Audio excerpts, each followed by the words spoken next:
بسم اللہ الرحمن الرحیم۔ ایک دفعہ کا ذکر ہے، خلیفہ بغداد کے پاس ایک ملحد شخص آیا اور وہ اس بات کا انکار کرتا تھا کہ کائنات کو بنانے والا کوئی خالق نہیں ہے۔ وہ خدائی کا انکار کرنے والا، کائنات کے خالق کا انکار کرنے والا تھا، اور آ کر امیر المومنین سے کہنے لگا کہ آپ کے عہد کے علماء کا اتفاق اس بات پر ہے کہ کائنات کو بنانے والا خالق ضرور کوئی ہے،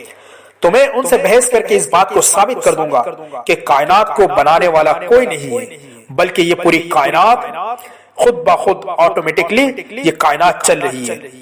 خلیفہ نے کہا کہ ٹھیک ہے، ہمارے اس عہد کے بہت بڑے نامور امام اعظم ہے جو آپ سے بحث کریں گے۔ خلیفہ نے امام صاحب کے پاس پیغام بھجوایا کہ آپ آ جائیے، ایک ملحد سے آپ کا بحث مباحثہ ہے۔ امام صاحب نے کہا کہ میں تھوڑی ہی دیر میں آ رہا ہوں۔ کافی دیر کے بعد جب امام صاحب تشریف لائے تو ملحد نے کہا کہ امام اعظم ابو حنیفہ، آپ آنے میں کافی دیر کر دی۔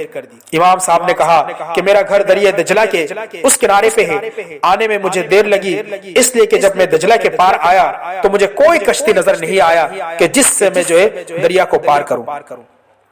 تو میں اسی سوچ میں تھا کہ دیکھا کہ ایک درخت آٹومیٹکلی خود بخود جو ہے کٹتا جا رہا ہے، اور کٹ کٹ کے اس کے جو ہے تختے بنے جا رہے ہیں، اور تختہ بن کے ایک تختہ دوسرے سے مل کے جڑ کے بالآخر وہ ایک کشتی کی صورت خود بخود تیار ہو گئی۔ پھر میں کشتی پہ بیٹھا، کشتی میں بیٹھنے کے بعد بغیر ملاح کے وہ کشتی چلی، اور چل کر میں اسی طریقے سے دریا عبور کر کے میں یہاں تک آ پہنچا ہوں، جس کی وجہ سے مجھے دیر لگ گئی۔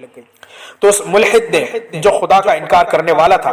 اس نے کہا کہ اتنے بڑے امام ہو آپ اور اتنی بڑی جھوٹ، یہ کیسا ہو سکتا ہے کہ درخت سے خود بخود جو ہے لکڑیاں کٹ کے اس کے تختے بنے اور اس سے پھر کشتی بنے، اور بغیر ملاح کے وہ کشتی پہ بیٹھ کے آپ دریا عبور کر کے آئے؟ اتنی فصاحت اور وضاحت کے ساتھ جھوٹ بولنا یہ آپ کو جو ہے پیشہ نہیں دیتا۔ تو امام صاحب نے کہا کہ جب ایک کشتی خود بخود بن نہیں سکتا، بغیر ملاح کی کشتی چل نہیں سکتا، تو اتنی بڑی کائنات، اتنا بڑی نظام، یہ پوری کائنات کا جو چلنا ہے یہ بغیر خدا کا بھی ہو نہیں سکتا۔ فلہذا ایک اللہ وحدہ لا شریک لہ ہے جو پوری کائنات کو، نظام کو چلا رہا ہے، وہی خالق اور مالک ہے، اور وہی جو ہے واجب الوجود ہے، اور وہی سب کو پالنے والا ہے، اور اسی کے ہم بندگی کرتے ہیں، اور وہی ہمارا معبود حقیقی ہے، اور وہ اپنی ذات پہ یکتا ہے، اس کے علاوہ اس کا کوئی شریک نہیں ہے۔ پوری کائنات کے نظام اسی کے دست قدرت سے پوری کائنات چل رہا ہے۔